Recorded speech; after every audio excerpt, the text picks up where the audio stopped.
ഹരിനാരായണ ഗോവിന്ദ ജയനാരായണ ഗോവിന്ദ പുഷ്കരലോചന ഗോവിന്ദ ദുഷ്കൃതഭഞ്ജന ഗോവിന്ദ ഗോവിന്ദ ഹരേ ഗോവിന്ദ ഗോവിന്ദ ഹരേ ഗോവിന്ദ.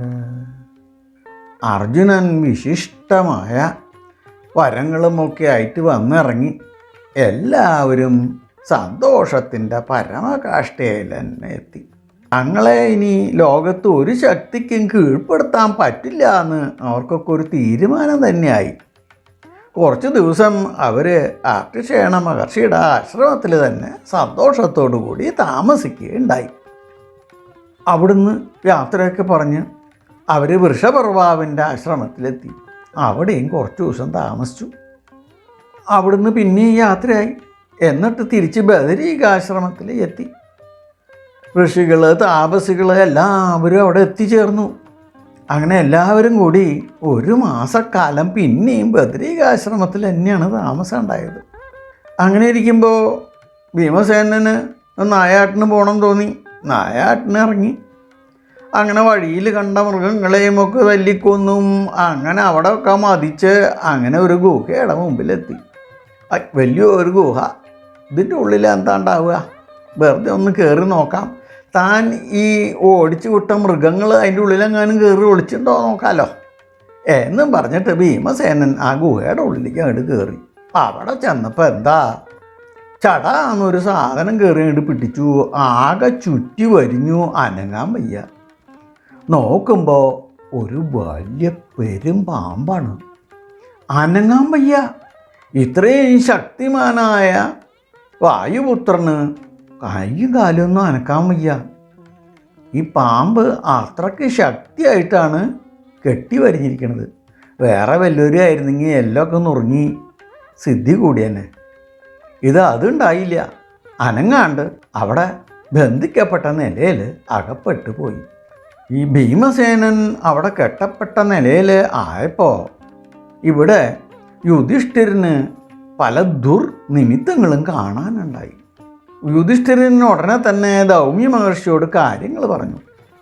ഭീമസേനൻ പോയിട്ട് കുറച്ച് നേരമായിക്കണു, നമുക്കൊന്ന് അന്വേഷിച്ച് പോയാൽ എന്താന്നായി. അങ്ങനെ രണ്ടുപേരും കൂടി പുറപ്പെട്ടു. അവർക്ക് ഭീമസേനൻ പോയ വഴിയെ പറ്റി സംശയമൊന്നുമില്ല. എന്താണെന്ന് വെച്ചാൽ പോണ വഴിയിൽ മുഴുവൻ മരങ്ങൾ വീണ് കിടക്കുന്നുണ്ട്, മൃഗങ്ങളെ തല്ലി കൊന്നിട്ടുണ്ട്. അങ്ങനെ പോയി അവർ ഭീമസേനൻ കെട്ടുപെട്ട് കിടക്കുന്ന ഗുഹയുടെ മുമ്പിൽ തന്നെ എത്തിച്ചേർന്നു. അത് കണ്ടപ്പോൾ യുധിഷ്ഠിരന് സങ്കടം തോന്നി. യുധിഷ്ഠിരൻ ഉടനെ തന്നെ പാമ്പിനോട് പറഞ്ഞു, എൻ്റെ അനുജനെ വിട്ടുതരൂ, അതിന് പകരം ഞാൻ ധാരാളം ഭക്ഷണമൊക്കെ തരാം. പാമ്പ് ലവലേശം കേൾക്കാൻ തയ്യാറല്ല. അപ്പോൾ യുധിഷ്ഠിരൻ അവിടെ നിന്ന് പലതര ധർമ്മവ്യവസ്ഥകളെ പറ്റിയിട്ടും ഒക്കെ പാമ്പിനെ പറഞ്ഞു കേൾപ്പിക്കുകയുണ്ടായി. അതെല്ലാം കേട്ടപ്പോൾ പാമ്പ് പറഞ്ഞു, താങ്കൾ വലിയ ധർമ്മമൊക്കെ സംസാരിക്കുന്നുണ്ടല്ലോ, അത്രയ്ക്ക് വലിയ ധർമ്മിഷ്ഠനാണെങ്കിൽ ഞാൻ ചില ചോദ്യങ്ങൾ ചോദിക്കാം. അതിന് ശരിയായ ഉത്തരം പറയുകയാണെങ്കിൽ ഞാൻ ഇയാളെ വിട്ടുതരാം. ശരിയായ ഉത്തരം കിട്ടിയില്ലെങ്കിൽ ഞാൻ തന്നെയും വിഴുന്നു. യുധിഷ്ഠിരനൊരു സമാധാനമായി. എന്തെങ്കിലും ഒരു സമാധാനം, ഒരു പോംവഴി ഉണ്ടാക്കാമല്ലോ. ശരി, ചോദ്യങ്ങൾ ചോദിച്ചോളൂ എന്ന് പറഞ്ഞു. അപ്പോൾ പാമ്പ് ചോദിക്കുകയാണ്, ആരാണ് ഈ ബ്രാഹ്മണൻ എന്ന് പറയുന്ന ആൾ? എന്താണ് സർവോത്കൃഷ്ടമായ പദം? ഇതാണ് പാമ്പിൻ്റെ ചോദ്യം. യുധിഷ്ഠിരന് അതൊരു ബുദ്ധിമുട്ടുള്ള കാര്യമില്ല. ഉടനെ തന്നെ ഉത്തരം പറഞ്ഞു, സത്യം, അഹിംസ, ശമം, ദമം, തിതിക്ഷ, സന്തോഷം, ആർജവം. ഈ ഗുണങ്ങളൊക്കെ എവൻ പ്രകാശിപ്പിക്കുന്നുവോ അവനാണ് ശരിയായ ബ്രാഹ്മണൻ. സുഖദുഃഖങ്ങൾക്ക് അതീതമായിട്ട് ഒരു സ്ഥാനമുണ്ട്, അതാണ് ഉത്കൃഷ്ടമായ സ്ഥാനം.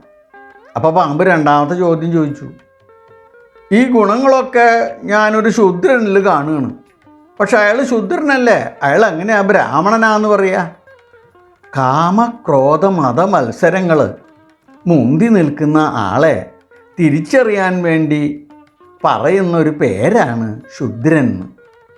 അതുകൊണ്ട് ഞാൻ മുമ്പ് പറഞ്ഞ ഗുണങ്ങൾ ഉള്ള ആൾ ഒരിക്കലും ശൂദ്രനല്ല, അവൻ ബ്രാഹ്മണൻ തന്നെയായിട്ട് നമ്മൾ കണക്കാക്കണം.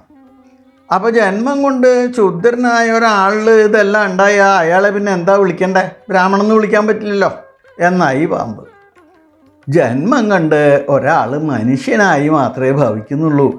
അവൻ ബ്രാഹ്മണനുമല്ല ശൂദ്രനുമല്ല. കാലക്രമേണ അവൻ്റെ ജീവിതചര്യകളിൽ വരുന്ന മാറ്റം കൊണ്ട് മാത്രമാണ് അവൻ ബ്രാഹ്മണനും ശൂദ്രനും ആയിട്ട് മാറിത്തീരുന്നത്. അപ്പോൾ നമ്മൾ ഈ പറയുന്ന ജാതി വ്യവസ്ഥകൾ അർത്ഥശൂന്യമായി ഭവിക്കില്ലേ എന്നായി പാമ്പിൻ്റെ ചോദ്യം. അങ്ങനെയൊന്നും പറയാൻ പറ്റില്ല. ഓരോ ആളുകളെയും ഓരോ വിഭാഗങ്ങളെയും തിരിച്ചറിയാൻ വേണ്ടി ഈ നാമങ്ങൾ ഉപയോഗിക്കാം എന്നാണ് പറഞ്ഞിരിക്കുന്നത്. സുഖദുഃഖങ്ങൾ ഇല്ലാത്ത ഒരു സ്ഥലം ഭൂമിയിലും ഇല്ല, സ്വർഗത്തിലും ഇല്ല. അങ്ങനെയുള്ള ഒരു ഉത്കൃഷ്ടമായ സ്ഥാനം എവിടെയാണ് ഉള്ളത്? പാമ്പിൻ്റെ ചോദ്യം. സർവോത്കൃഷ്ടമായ സ്ഥലം ഭൂമിയിലും ഇല്ല, സ്വർഗത്തിലും ഇല്ല. അത് സംസാര സാഗരത്തിന് അപ്പുറത്തുള്ളൊരു വ്യവസ്ഥയാണ്. ആ വ്യവസ്ഥയിൽ എത്തിച്ചേരാനാണ് ജന്മമെടുത്ത നമ്മളായ മനുഷ്യന്മാരെല്ലാം പ്രയത്നിക്കേണ്ടത്. ഈ കാണുന്ന സുഖവും ദുഃഖവും പാപവും പുണ്യവും ഒന്നും ശാശ്വതമല്ല. അത് അപ്പം വരും പോവും. കുറച്ചു കാലം സുഖം അനുഭവിക്കുക, അത് കഴിഞ്ഞാൽ പിന്നെ കുറച്ചു കാലം ദുഃഖം തന്നെയാണ്. എന്നാൽ ദുഃഖം അനുഭവിച്ചിട്ട് അത് ശാശ്വതമല്ല, കുറച്ച് കഴിയുമ്പോൾ അത് സുഖമായിട്ടും വരും. ഇതൊന്നും ശാശ്വതമല്ല. ആ സംസാര സാഗരത്തിന് അപ്പുറത്തുള്ള ആ അവസ്ഥയിൽ എത്തുമ്പോൾ എന്തിനു പറയണു? സ്വർഗവും നരകവും ഒന്നും അവിടെ പ്രസക്തമാവണില്ല. അതാണ് ബ്രഹ്മത്തിൽ ലയിക്കുക, മുക്തി എന്നൊക്കെ പറയുന്ന ഒരവസ്ഥ. അത് ശാശ്വതമാണ്. ഇതൊക്കെ കേട്ടപ്പോൾ അജഗരത്തിന് വലിയ സന്തോഷമായി. ഭീമസേനനെ കെട്ടിൽ നിന്നും മുക്തനാക്കി വിട്ടു. എന്നിട്ട് പെട്ടെന്ന് ആ പാമ്പ് വേഷം മാറി.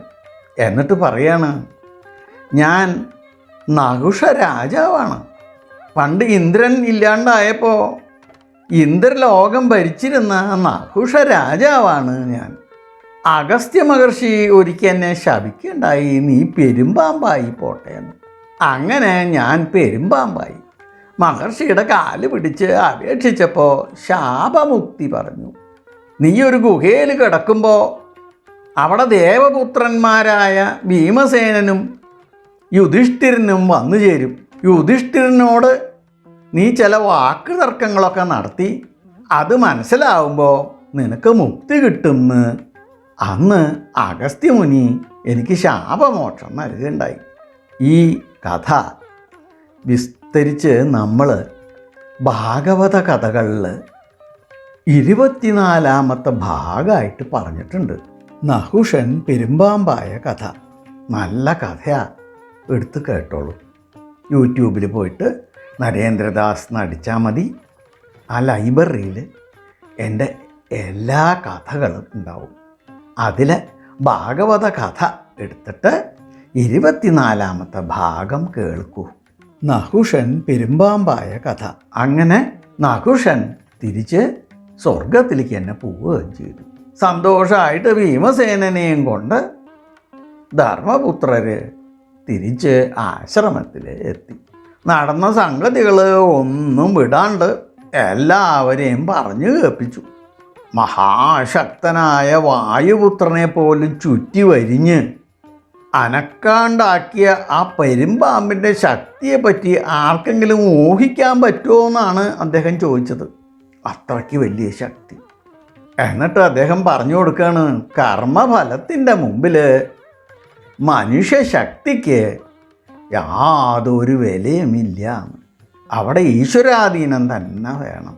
ഭഗവാനെ, ഈ കഥ കേൾക്കുന്നവരെ കാലപാശം കെട്ടിവരികയുണ്ട്, നേരെ മുക്തിക്ക് പ്രാപ്തരാക്കണേ എന്ന് പ്രാർത്ഥിച്ചുകൊണ്ട് ലോക സമസ്ത സുഖിനോ ഭവന്തു.